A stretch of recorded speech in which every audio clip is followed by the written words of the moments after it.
নমস্কাৰ সকলোকে স্বাগতম জনাইছোঁ এটা নতুন মক টেষ্টলৈ। আজিৰ এই মক টেষ্ট ভিডিঅ'টোত আগন্তুক SCRT DLED প্ৰিণ্টিং টেষ্টৰ বাবে উপযোগী হোৱাকৈ মেথমেটিক্সৰ 15টা MCQs লৈ আহিছোঁ।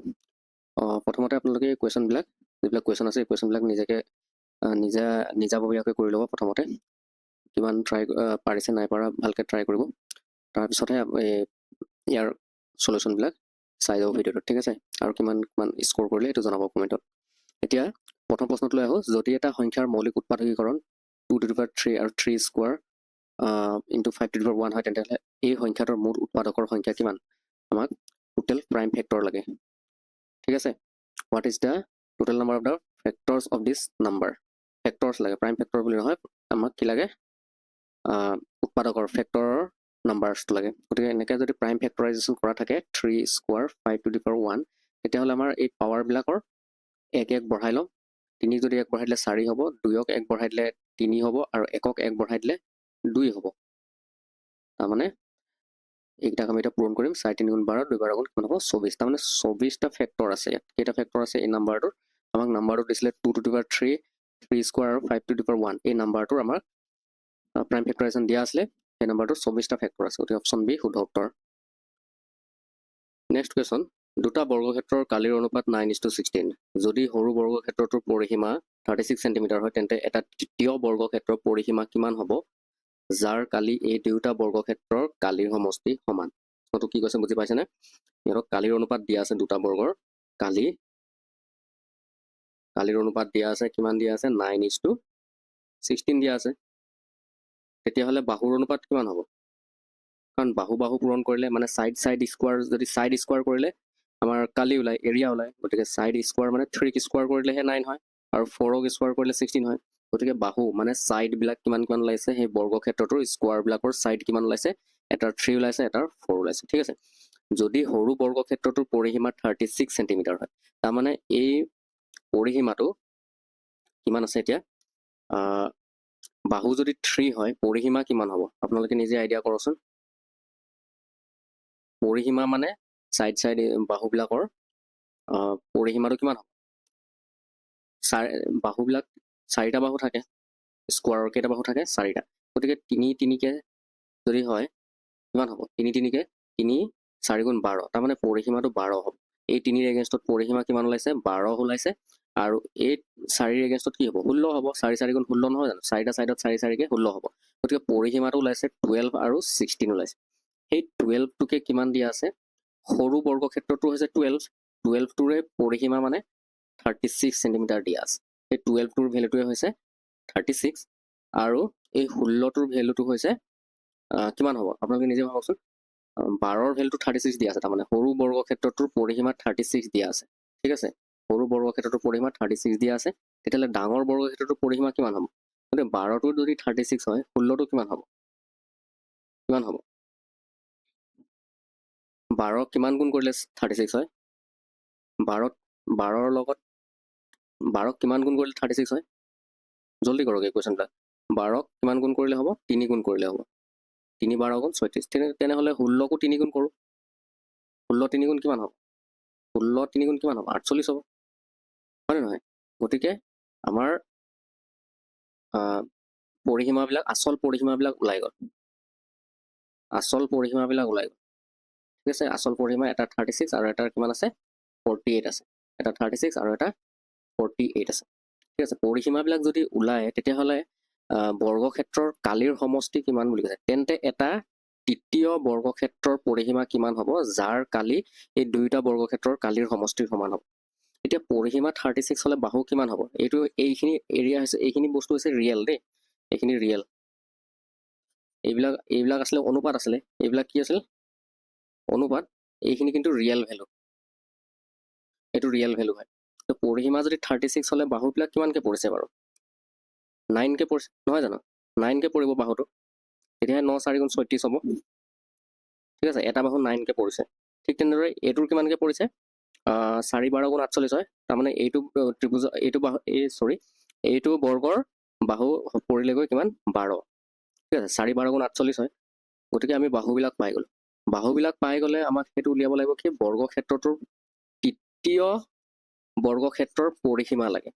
যাৰ কালি এই দুয়োটা বৰ্গক্ষেত্ৰৰ কালিৰ সমষ্টি সমান বুলি কৈছে গতিকে ইয়াৰ কালি কি হ'ব ইয়াৰ কালি হ'ব বাহু পূৰণ বাহু তাৰমানে 9 পূৰণ 9 মানে 81 আৰু এইটোৰ কালি কিমান হ'ব 12 পূৰণ 12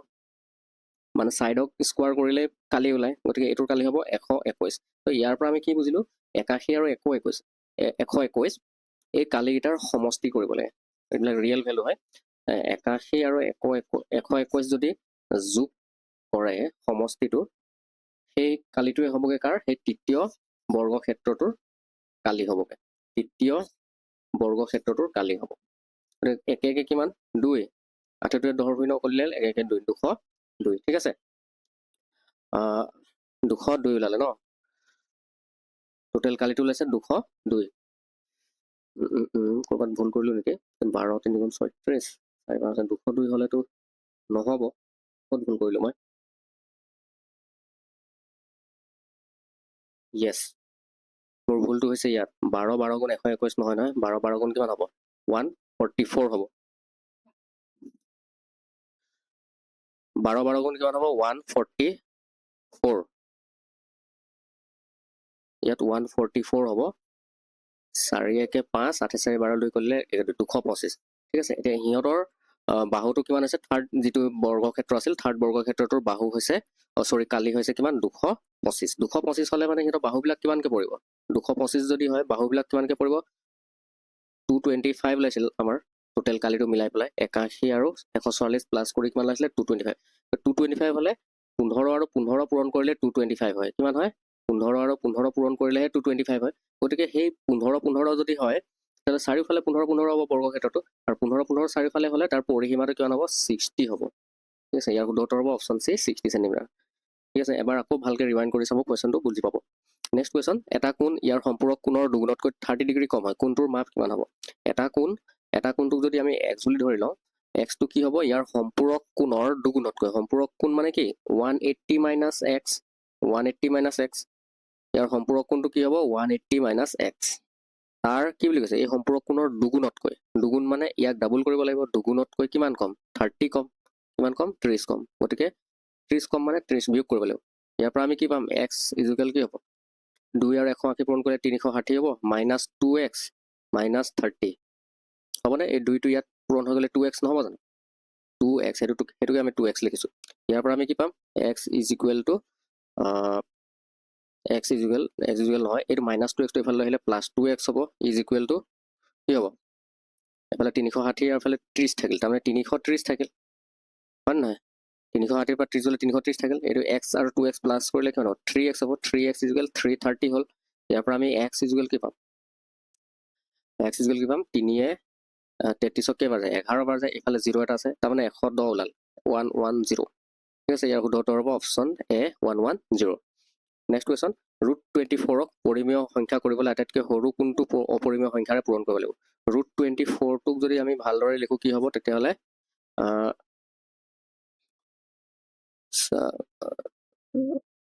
4 * 6 বুলি লিখব পাৰো ঠিক আছে 4 6 গুণ 24 হয় 4 * 6 মানে 4 ৰ স্কোয়াৰত ওলাই যাব 4 ৰ স্কোয়াৰত 2 হয় 2 টো বাহিৰত ওলাই যাব কিন্তু ভিতৰত কি থাকি যাব √6 থাকি যাব ভিতৰত কি থাকিব এই √6 টো থাকি যাব তো ভিতৰত √6 থাকিব এটা 2√6 এই √6 টোহে আমি পূৰণ কৰিব লাগিব এগেইন এটা √6 যদি পূৰণ কৰি দিও √6 এ পূৰণ কৰি কি হ'ব 2 আৰু এই √6 আৰু √6 পূৰণ কৰি আমি কৰিবলগীয়া অপৰিমেয় সংখ্যাটো হৈছে কি √6 গতিকে √6 যদি পূৰণ কৰি √6 এ √6 পূৰণ কৰি কি হ'ব 6 হৈ যাব 2 গুণ 12 হ'ব এতিয়া এটা পৰিমেয় সংখ্যা হৈ যাবগে √24 টো কি সংখ্যা হ'লগে √24 টো গৈ এফালে পৰিমেয় সংখ্যা হ'ল 12 টো পৰিমেয় হয় ঠিক আছে এতিয়া আমি কি পূৰণ কৰিবলগীয়া হৈছিলে √6 পূৰণ কৰিবলগীয়া হৈছিল ইয়াৰ উত্তৰ হ'ব অপচন বি √6 নেক্সট কোৱেশ্চন যদি এটা পৰীক্ষাগাৰৰ থাৰ্মোমিটাৰে 25 ডিগ্ৰীৰ পৰা 135 ডিগ্ৰীলৈ জোখে তেন্তে থাৰ্মোমিটাৰটোৰ মুঠ উষ্ণতাৰ পৰিসৰৰ প্ৰসাৰ কিমান হ'ব পৰিসৰ মানে ৰেঞ্জ কেনেকৈ ওলাই আমাৰ আটাইতকৈ লোৱেষ্ট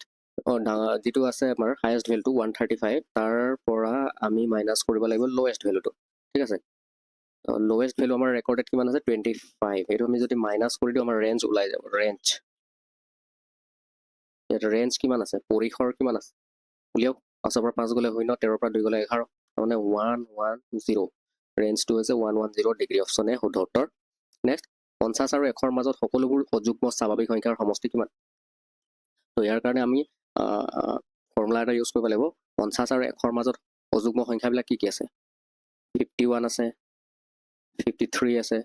55 আছে এইবিলাকে অযুগ্ম ডট ডট ডট ডট কৈ 100 লৈকে আমি নাযাওঁ 100 টো যুগ্ম হয় আমি যাব লাগিব 99 লৈকে গতিকে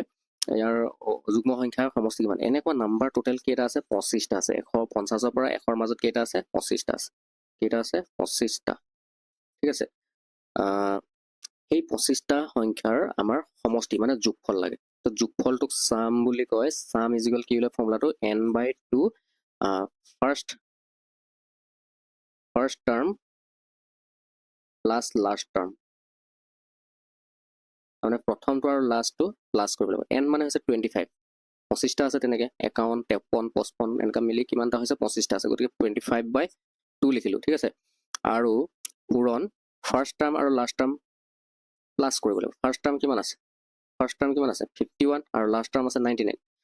51 প্লাস 99 প্লাস কৰি দিও কিমান হ'ব 25/2 ইনটু এটো কি হ'ব 1 কিমান হ'ব 150 নেকি yes 150 হ'ব গতিকে 2 এৰে 150 কাটলে কি হয় 75 হয় এতিয়া আমি 25 আৰু 75 টো পূৰণ কৰিব লাগিব ঠিক আছে 25 আৰু 75 পূৰণ কৰিলে কিমান হ'ব 5 25 গুণ 125 ৰ 5 আৰু ইফালে 12 থাকিল কেৰি 7 25 কিমান হয় 175 আৰু 12 কিমান হ'ব 75 85 187 তেতিয়াহ'লে 25 আৰু 70 পূৰণ কৰিলে 1875 আছে অপচন এ শুদ্ধ উত্তৰ নেক্সট যদি 12টা বস্তুৰ ক্ৰয় মূল্য 9টা বস্তুৰ বিক্ৰী মূল্যৰ সমান হয় তেন্তে লাভৰ শতাংশ কিমান হ'ব 12টা বস্তুৰ ক্ৰয় মূল্য তাৰ মানে 12 সিপি কষ্ট প্ৰাইস বুলি কৈছে যে 12 সিপি কিমান হ'ব 12 সিপি টো কাৰ লগত সমান বুলি কৈছে সমান হয় বুলি কৈছে কাৰ লগত সমান 9টা বস্তুৰ বিক্ৰী মূল্যৰ লগত তাৰ মানে 9 সেলিং প্ৰাইস মানে এসপি অফ 9 তাৰ মানে 9 এসপি ঠিক আছে 9 এসপিৰ লগত সমান হয় গতিকে ইয়াকে আমি কি কৰিব লাগিব 12/9 কৰিম এই 9 টোক আমি তললৈ লৈ আহিম 12 তললৈ লৈ আহিম ঠিক আছে 12/9 আৰু এইফালে এই সিপি টোক আমি এসপি তললৈ লৈ যাম ঠিক আছে এসপি বাই সিপি ঠিক আছে এতিয়া আপোনালোকে ভাবক কষ্ট প্ৰাইস আছিল 9 আৰু সেলিং প্ৰাইস আছে কিমান 12 তাৰ মানে 9 টকাৰ বস্তুটো 12 টকাত বিকিছে তাৰ অৰ্থ হেতু এটা মানে কষ্ট প্ৰাইস মানে হৈছে কষ্ট প্ৰাইস কিমান ওলাইছে এই ইকুৱেশনটোৰ পৰা কষ্ট প্ৰাইস ওলাইছে কি 9 তলে তলে 9 হে আছে আৰু ওপৰত সেলিং প্ৰাইস কিমান আছে সেলিং প্ৰাইস 12 আছে গতে 12 ওলাইছে গতে 9 টকাৰ বস্তুটো 12 টকাত সেল কৰিছে তো গতিকে কিমান লাভ হৈছে 3 টকা লাভ হৈছে 9 3 12 হয় কাৰণ 3 টকা লাভ হৈছে 9 টকাত 3 টকা লাভ হৈছে গতিকে পাৰ্সেন্টেজটো লাগে তাৰ মানে 9 টকাত 3 টকা লাভ হৈছে গতিকে লাভৰ পাৰ্সেন্টেজটো কি হ'ব 9 কে বাজে 3 বাৰ যায় 3 গুণ নহয় 3 নিজক 1 হয় তাৰ মানে 1/3 হয় 1/3 টো পাৰ্সেন্টেজত যদি চেঞ্জ কৰো কি হয় 1/3 টো পাৰ্সেন্টেজত চেঞ্জ কৰিলে হয় 33.33% 1/3 মানে 33.33% এটো আপোনালোকে এনেকা ডাইৰেক্ট মনত ৰাখিব কিছুমান ফ্ৰেকশন আছে এই ফ্ৰেকশন বিলাক আপোনালোকে ডাইৰেক্ট মনত ৰাখিলে মানে খুব সহজতে উলিয়াব পাৰিব নহলে কি কৰিব লাগিব 1/3 টোক আপোনালোকে 1/3 into 100 কৰিব লাগিব 100% লৈ পৰিৱৰ্তন কৰিব হলে 100 পূৰণ কৰিব লাগিব গতিকে 3 ৰে আকৌ 100 ক ডিভাইড কৰিব লাগিব 3 3 গুণ 9 3 3 গুণ 9 আকৌ পইণ্ট এনেকৈ ডিভাইড কৰিলে অকমান দেৰি হয় আৰু ডিভাইড কৰি থাকিবলৈ সেইকাৰণে ডাইৰেক্ট মুখস্থ কৰিব 1/3 মানে 33.33% ঠিক আছে বা আপোনালোকে এনেকেও লিখিব পাৰে 33 1/3% এনেকেও লিখিব পাৰে গতিকে আমাৰ অপচনত আছে 33.33% ঠিক আছে আপোনালোকে এই পাৰ্সেন্টেজ এই শীটটো চাৰ্টটো আপোনালোকে আৰ্ট পেপাৰ বা চাৰ্ট পেপাৰত লিখি ধুনীয়াকৈ টেবুলৰ আগত আউজাই থব যাতে তাই আপোনালোকে এটো প্ৰেক্টিস কৰি মুখস্থ কৰিব পাৰে ঠিক আছে 1 মানে হৈছে কি 100% 1/2 মানে 50% ঠিক আছে 1/3 মানে এই অলপ আগতে লিখিছিল যে 1/3 মানে 33.33% তাকে 33 1/3% এনেকৈ লিখিব পাৰি 1/4 মানে 25% ঠিক আছে 1/4 মানে কিমান 25% 1/5 মানে 20% হয় 1/6 মানে 16.66 আৰু 16.66 টোকে আমি 16/2/3 বুলি লিখিব পাৰো ঠিক আছে অন্য কথাটো তো এই বস্তুবিলাক এনেকৈ আপোনালোকে লিখি ৰাখিব তেতিয়া খুব সোনকালে মনত থাকিব ঠিক আছে কথাটো বুজিছেনে এইবিলাক 1/6 16 ইফালে আছে আমাৰ 1/20 লৈকে অন্তত 1/20 লৈকে মুখস্থ ৰাখিবই ঠিক আছে 1/20 লৈকে লিখি ৰাখিব তেতিয়া অলপ পাৰ্চেন্টেজবিলাক মনত ৰাখিবলৈ সহজ হয় খুব বহুত মানে ডাঙৰ ডাঙৰ সামবিলাক কৰিবলৈ সহজতে এইবিলাক উলিয়াব পাৰি এনেকৈ নাম্বাৰবিলাক যদি ডাইৰেক্ট মনত ৰাখিব পাৰে কেতিয়াবা এক্সামত 10% সুতৰ হাৰ নিদি পেলাই 15/17 এনেকৈও দি দিব পাৰে গতিকে তাৰ ভেলুটো হৈছে কি 1/17 আমি জানিব লাগিব তেনেকুৱা কথা তাৰমানে সেইটোৱে কথা আপোনালোকে এইবিলাক মনত ৰাখিব নেক্সট কুৱেশ্যন নম্বৰ 8 তিনিটা সংখ্যাৰ সমষ্টি 138 দ্বিতীয় সংখ্যা আৰু তৃতীয় সংখ্যাৰ অনুপাত 5:6 তেনেহ'লে আনহাতে প্ৰথম সংখ্যা আৰু তৃতীয় সংখ্যাৰ অনুপাত 2:3 তো দ্বিতীয় সংখ্যাটো নিৰ্ণয় কৰা তো তিনিটা সংখ্যাৰ সমষ্টি 138 হয় তো দ্বিতীয় সংখ্যা আৰু তৃতীয় সংখ্যাৰ অনুপাত কিমান দি আছে 5:6 তাৰমানে আমাক তিনিটা সংখ্যা আছে A:B:C ঠিক আছে দ্বিতীয় সংখ্যা আৰু তৃতীয় সংখ্যাৰ অনুপাত কিমান দি আছে 5:6 তাৰমানে এইটো আমাক 5 দি আছে সেইটো আমাক কিমান দি আছে 6 দি আছে তৃতীয় সংখ্যাটো আনহাতে প্ৰথম আৰু তৃতীয় প্ৰথম মানে হৈছে A আৰু তৃতীয়টো হৈছে C A আৰু C কিমান দি আছে 2:3 দি আছে 2:3 দি আছে এইখিনি লিখোঁ এতিয়া ইয়াত C ভেলু কিমান আছে 6 আছে ইয়াত C ভেলু কিমান আছে 3 আছে সেইটো আমি বেলেঞ্চ কৰিব লাগিব কাৰণ C টো একেটা বস্তুৱে হয় গতিকে এইটো বেলেঞ্চ কৰিব হ'লে আমি ইয়াত কি পূৰণ কৰিব লাগিব 2 পূৰণ কৰিব লাগিব ইয়াত 2 পূৰণ কৰিব লাগিব ইয়াত 2 পূৰণ কৰাৰ লগে লগে ইয়াতো 2 পূৰণ কৰিব লাগিব তেতিয়াহ'লে 2 3 গুণ কিমান হ'ল 2 3 গুণ হ'লগৈ 6 C টো 6 মিলি গ'ল আৰু এফালে 2 2 গুণ কিমান হ'ল 4 হ'ল ইয়াৰ পৰা আমি কি বুজিলো A ৰ ভেলুটো হৈছে 4 ঠিক আছে ইয়াত 4 লিখিলো B ৰ ভেলুটো হৈছে 5 আছে আৰু C ৰ ভেলুটো হৈছে কিমান 6 C ৰ ভেলুটো কিমান হ'লে 6 ঠিক আছে গতিকে C ৰ ভেলুটো হৈছে 6 এতিয়া কথাটো হ'ল কি দ্বিতীয় সংখ্যাটো নিৰ্ণয় কৰিব দিছে দ্বিতীয় সংখ্যাটো মানে এই 5 ৰ ভেলুটো নিৰ্ণয় কৰিব দিছে তো টোটেল আমি প্লাছ কৰচোন 4 5 9 9 6 15 তো আমাৰ এই 138 টো যে দিছে এই 138 টো কাৰ ভেলু হয় 138 টো কাৰ ভেলু হয় 15 ৰ ভেলু হয় আমাক উলিয়াব লাগে কিহৰ ভেলু 5 ৰ ভেলুটো উলিয়াব লাগে এইটো আমি 5 পূৰণ কৰিব লাগিব 5 ৰে 15 কেইবাৰ যায় 3 বাৰ যায় 3 ৰে 138 কেইবাৰ যাব 3 ৰে 13 4 বাৰ যায় 3 4 গুণ 12 এক এটা বাকি থাকিল 18 হ'ল 3 6 গুণ 18 46 তাৰমানে অপশ্যন চি শুদ্ধ উত্তৰ 46 দ্বিতীয় সংখ্যাটো কি হয় 46 নেক্সট কোনো এক সামগ্ৰী 450 টকাত বিক্ৰী কৰিলে 10% লাভ হয় যদি সামগ্ৰীবিধ 432 টকাত বিক্ৰী কৰা হয় তেন্তে লাভ বা লোকচানৰ শতকৰা হাৰ কিমান হ'ব এই যে 540 টকাৰ বস্তুটো 10% লাভত বিকিছে 10% লাভ মানে কি 540 টকাটো কিমান 10% লাভ মানে কি 110 10% লাভ মানে কি 110 110% তাৰমানে এনে বস্তু এটা 100% থাকে তাতে 10% লাভ মানে কিমান হ'ব 10% যোগ হৈ পেলাই 110% হৈ যাব বস্তুটোৰ ভেলুটো গতিকে সেই 110%টোৱে হৈছে 540 ঠিক আছে 540 টো হৈছে 110 ৰ ভেলু 540 টো হৈছে 110 টো আমি এনেকৈ লিখি লওঁ 110 টো হৈছে কাৰ ভেলু 540 ৰ ভেলু 540 ৰ ভেলু গতিকে বস্তুটো 432 টকাত যদি বিক্ৰী কৰে তেতিয়াহ'লে লাভ হ'ব নে লোকচান হ'ব গতিকে 432 টো পূৰণ কৰক আপোনালোকে লাভ হ'ব নে লোকচান হ'ব এতিয়া ইয়াৰ পৰা নিজে উলিয়াওক এইটো কি হ'ব 0 0 কাটি ল'ম কিহেৰে যাব ডিভাইড 9 ডিভাইড যাবনে কৰি চাওঁ 9 6 গুণ 54 9 নাযায় চাগে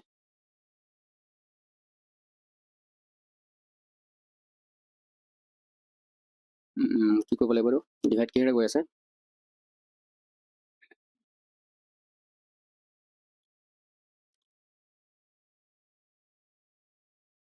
6 কাটো 6 9 গুণ 54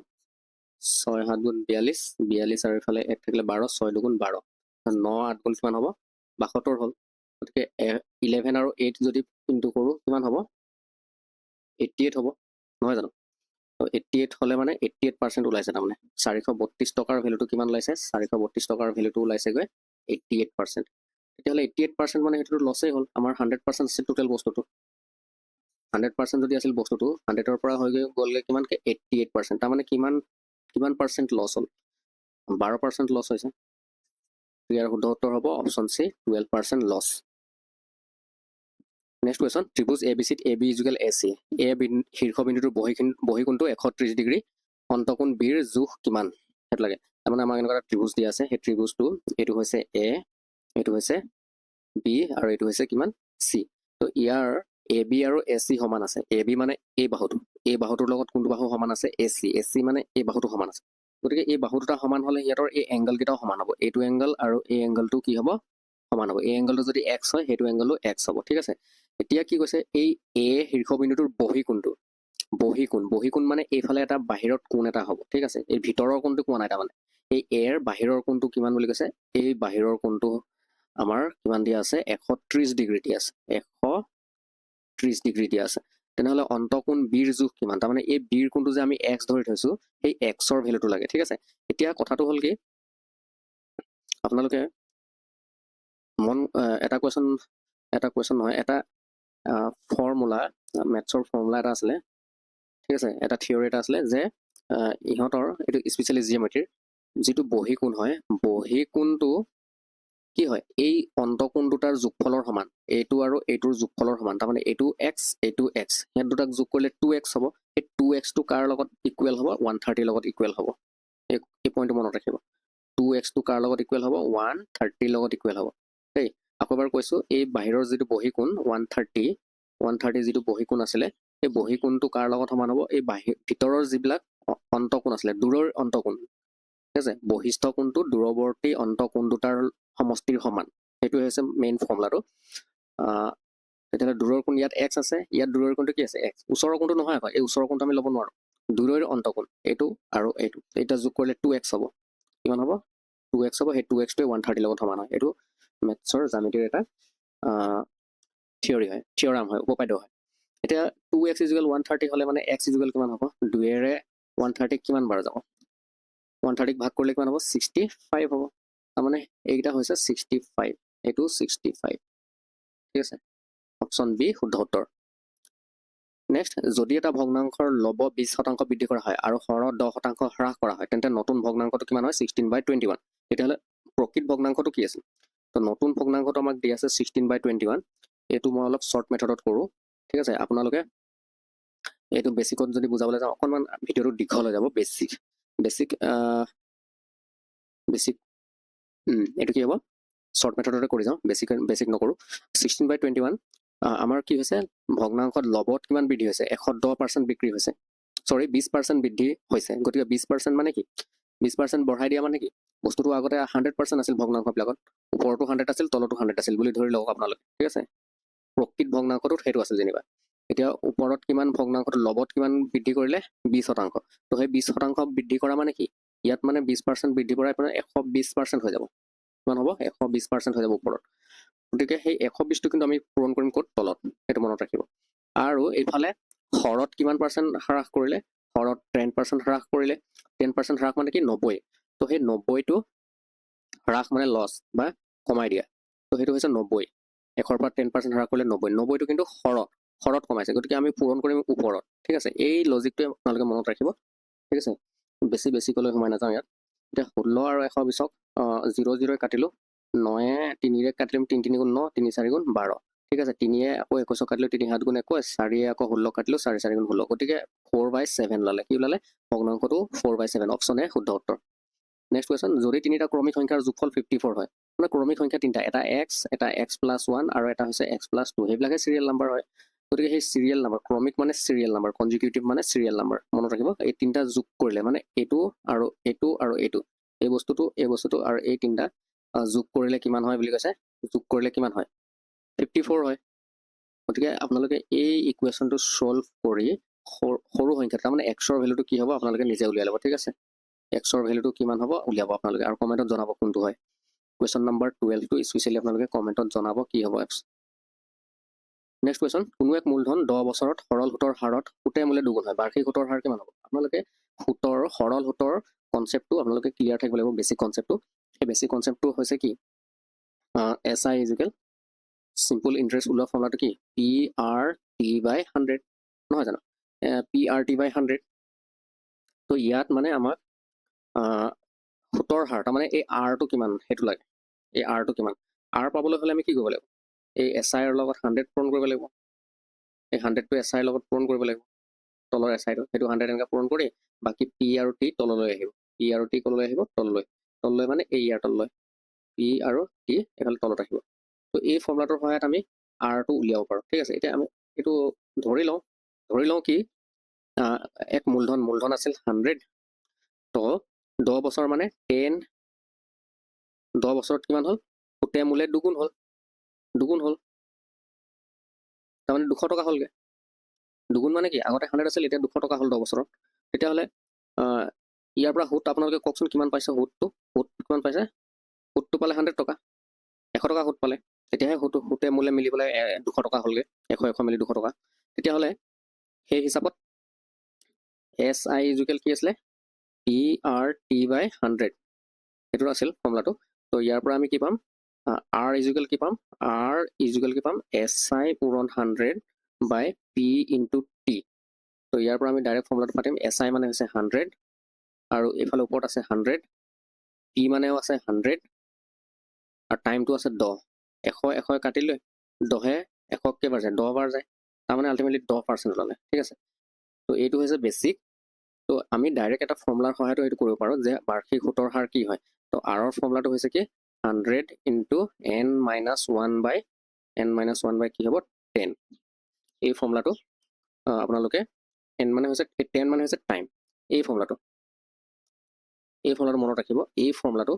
এই এনেকুৱা ধৰণৰ প্ৰশ্নবিলাক কোনো এক মূলধন 10 বছৰত যেনিবা সুতে মূলে দুগুণ হ'ল ঠিক আছে এইটো n মানে হৈছে ইয়াত যে n দিয়া আছে সেইটো কেই গুণ তাৰমানে ইয়াত যদি 3 গুণ যদি লিখা থাকিলে হয় 3 গুণ ইয়াত যদি 3 গুণ লিখা থাকিলে হয় তেতিয়াহ'লে আমি ইয়াত আমি n ৰ ঠাইত 3 পাতিব লাগিব যদি সুতে মূলে 5 গুণ হয় বুলি লিখা থাকে তেতিয়াহ'লে আমি এই n ৰ ঠাইত 5 পাতিম তেনেকুৱা কথা তাৰমানে তো ইয়াত আমাৰ দুগুণ হয় বুলি কৈছে তাৰমানে n ৰ ঠাইত 2 পাতি দিয়ক ঠিক আছে 100 ডাইৰেক্ট পাতি দিয়ক এনেকৈ 2 - 1 n ৰ ঠাইত আমি কি পাতিলোঁ এই n ৰ ঠাইত 2 পাতিলোঁ ঠিক আছে এই n ৰ ঠাইত আমি 2 পাতিলোঁ আৰু তলত আছে টাইমটো কিমান দি আছে আমাক কিমান বছৰৰ কাৰণে দি আছিলে 10 বছৰত হয়গৈ তাৰমানে সেইটো আমি ভেলুটো আমি 10 বুলি পাতি দিম ঠিক আছে তো 100 পূৰণ 2ৰ পৰা 1 গ'লে কিমান থাকে 1 থাকে এইটো 1 লিখি পেলাই তলত আমি 10 লিখিলোঁ তো 10 10ক কেইবাৰ যায় 10 1ক 10 বাৰ যায় গতিকে তাৰ পৰা আমি ডাইৰেক্ট 10 এনেকৈ পাৰ্চেণ্ট ৰেট অফ ইণ্টাৰেষ্টটো বাৰ্ষিক কিমান হয় সেইটো উলিয়াব পাৰোঁ কেৱল এইটো প্ৰশ্নৰ কাৰণে এই ফৰ্মুলাটো হয় দেই মনত ৰাখিব আপোনালোকে এই ফৰ্মুলাটো একদম মনত ৰাখিব কোনো এক মূলধন 10 বছৰত সৰল সুতৰ হাৰ সুতে মূলে যদি দুগুণ হয় তেতিয়া আমি শ্বৰ্টত আমি এনেকৈ কৰিব পাৰোঁ ঠিক আছে short approach next question A আৰু B একেলগে এটা কাম 12 দিনত শেষ কৰিব পাৰে এইটো আমি এনেকৈ লিখি ল'ম A + B এটা কাম একেলগত কেইদিনত শেষ কৰিব পাৰে 12 দিনত শেষ কৰিব পাৰে আনহাতে B আৰু C একেলগে 15 দিনত শেষ কৰিব পাৰে ঠিক আছে B আৰু C একেলগে কামটো কিমান দিনত শেষ কৰিব পাৰে 15 দিনত শেষ কৰিব পাৰে আৰু C আৰু A এটা কাম 20 দিনত কৰে তাৰমানে A আৰু C কিমান কৰে কামটো কিমান দিনত কৰে মিলি পেলাই 20 দিনত কৰে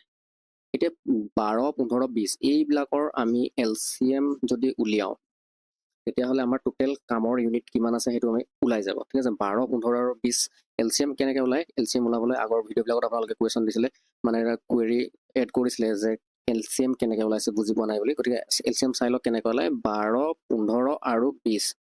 তাৰ LCM কেনেকৈ ওলাব প্ৰথমে 2 ডিভাইড কৰোঁ 2 6 গুণ 12 15টো 2ৰে নাযায় গতিকে 15টোক নমাই দিওঁ ঠিক আছে 15টোক নমাই দিলোঁ আকৌ 2ৰে 20ক কেইবাৰ যায় 10 বাৰ যায় এইটো হৈ গ'ল আকৌ 2ৰে ডিভাইড কৰিম 2 3 গুণ 6 15ক নাযায় 15ক নমাই দিলোঁ আকৌ 2 5 গুণ 10 এতিয়া আমি 3য়ে ডিভাইড কৰিম 3 গুণ 3 3 5 গুণ 15 3য়ে 5ক নাযায় গতিকে 5টোক নমাই দিলোঁ আকৌ আমি 5ৰে ডিভাইড কৰিম 5ৰে 1ক নাযায় 1 নমাই দিলোঁ 5ৰে 5ক যাব এবাৰ 5ৰে 5ক যাব একবাৰ তাৰমানে কি থাকিল 2 2 3 5 থাকিল 2 2 3 5 পূৰণ কৰিলে কিমান হ'ব 2 2 গুণ 4 3 গুণ 12 5 12 গুণ 60 তাৰমানে 60 আমাৰ টোটেল কামৰ ইউনিট কিমান আছে 60 তো A আৰু B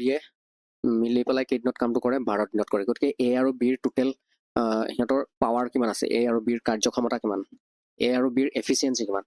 12ৰে 60ক যদি ডিভাইড কৰে 12 5 গুণ 60 হয় তাৰমানে A আৰু B মিলি এদিনত 5 ইউনিট কাম কৰে টোটেল কামটো 60 ইউনিট আছে তো সেই 60 মানে সিহঁতি এদিনত 5 ইউনিট কাম কৰে ঠিক তেনেদৰে B আৰু C এদিনত কিমান কৰে সেইটো উলিয়াই লওঁ B আৰু C 15 দিনত কৰি দিয়ে কামটো কমপ্লিট তো এদিনত কিমান ইউনিট কৰে 4 ইউনিট কাৰণ 15ৰ লগত 4 পূৰণ কৰিলেহে 60 হ'ব ঠিক আছে ঠিক একেদৰে A আৰু C মিলি এদিনত কিমান কৰে 3 ইউনিট কাম কৰিব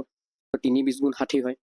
তো আমাৰ ইহঁতৰ ৱৰ্ক এফিচিয়েঞ্চিবিলাক ওলাই ল'লোঁ A আৰু Bৰ ৱৰ্ক এফিচিয়েঞ্চি কিমান টোটেল A আৰু Bৰ ক্ষমতাটো 5 B আৰু Cৰ তেনেকৈ ক্ষমতাটো কিমান 4 A আৰু Cৰ তেনেকৈ এদিনত কিমান কৰে 3 কৰে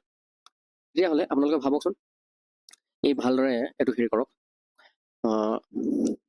এৰ কাৰণে কিমান হ'ব তেতিয়াহ'লে ইয়াত C চেম আছে তেতিয়াহ'লে কি হ'ব লাগিব এৰ কাৰণে 2 হ'ব লাগিব Cৰ কাৰণে 1 হ'ব লাগিব তেতিয়াহে 2 1 কি হ'ব 3 হ'ব ঠিক একেদৰে ইয়াত চিৰ কাৰণে 1 হ'ব আৰু বিৰ কাৰণে কি হ'ব লাগিব 3 হ'ব তেতিয়াহে 3 আৰু 1 মিলি পেলাই 4 হ'ব এতিয়া আপোনালোকে মন কৰক এৰ কাৰণে আমি 2 ধৰিছিলো ঠিক আছে ইয়াত এৰ কাৰণে 2 ইয়াত তেতিয়াহ'লে ইয়াতো এৰ কাৰণে 2 হ'ব ইউনিটটো আৰু বিৰ কাৰণে কিমান ধৰিছিলো আমি 3 ধৰিছিলো বিৰ কাৰণে 3 ধৰিছিলো গতিকে ইয়াতো বিৰ কাৰণে 3 হ'ব গতিকে 2 আৰু 3 মিলি পেলাই 5 ওলাইছে নে ওলাইছে গতিকে এনেদৰে আমি এফিচিয়েন্সি বিলাক মিলাই ললো কি কৰিলো আমি এফিচিয়েন্সি বিলাক মিলাই ললো এতিয়া আমাক কোৱেশ্চনটো সুধিছে এ অকলে সমগ্ৰ কামটো কেইদিনত সম্পূৰ্ণ কৰিব তো সমগ্ৰ সম্পূৰ্ণ কামটো আছিল 60 ইউনিট কিমান ইউনিট আছিল 60 সেফালে উলিয়াই থৈছো আমি টোটাল কামটো 60 ইউনিট আৰু এৰ অকলে এফিচিয়েন্সি কিমান আছে 2 আছে ভালকে চাওকচোন এৰ অকলে এফিচিয়েন্সি কিমান আছে 2 আছে গতিকে 2 এৰে 60 ডিভাইড কৰি দিও ওলাই যাব এনসাৰটো 2 এৰে 60 কেইবাৰ যায় ইয়াৰ শুদ্ধ উত্তৰটো হৈছে 2 এৰে 60 30 বাৰ যায়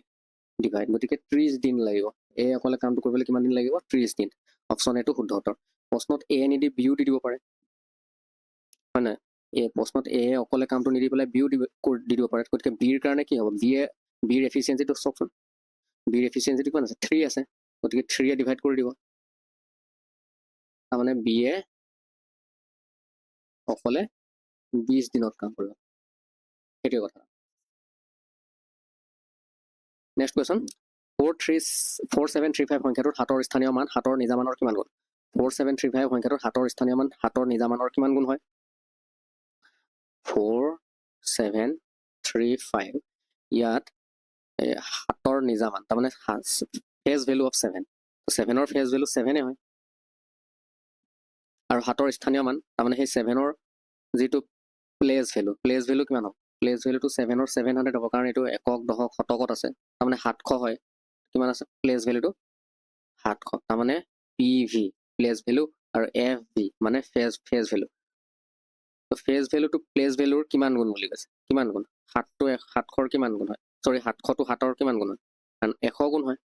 কাৰণ 7ৰ লগত 100 পূৰণ কৰিলে 700 হয় অপচন বি শুদ্ধ উত্তৰ ঠিক আছে তো বন্ধুসকল আশা কৰো এই কোৱেশ্চনবিলাকে আপোনালোকক উপকৃত কৰিব আৰু আপোনালোকে এই মক টেষ্টটো এটেম্প কৰি কিমান নম্বৰ স্কোৰ কৰিলে কমেণ্টত জনাবলৈ নাপাহৰিব আৰু এনেকুৱা ধৰণৰ মক টেষ্ট পাই থাকিবলৈ চেনেলটো ছাবস্ক্ৰাইব কৰি বেল আইকনটো প্ৰেছ কৰি দিব যিসকলে নতুন আহিছে চেনেলটো এক্সামটো আহি পাবলৈ হ'ল আপোনালোকে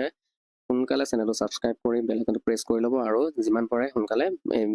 মক টেষ্টবিলাক ৰিভাইজ কৰক গোটেই ভিডিঅ'বিলাক মই চাবলৈ মই ৰিকুৱেষ্ট কৰা নাই আপোনালোকক কিন্তু মক টেষ্টবিলাক আপোনালোকে ৰিভাইজ কৰক আপোনালোকে যেহেতু প্ৰিপাৰেশ্যন কৰি অলৰেডি এতিয়া ৰিভিজনৰ সময় হয় ভালকৈ প্ৰিপাৰেশ্যন কৰক আৰু আপোনালোকে ভাল ফল পাব বুলি মই আশা কৰিলোঁ ঠিক আছে থেংক ইউ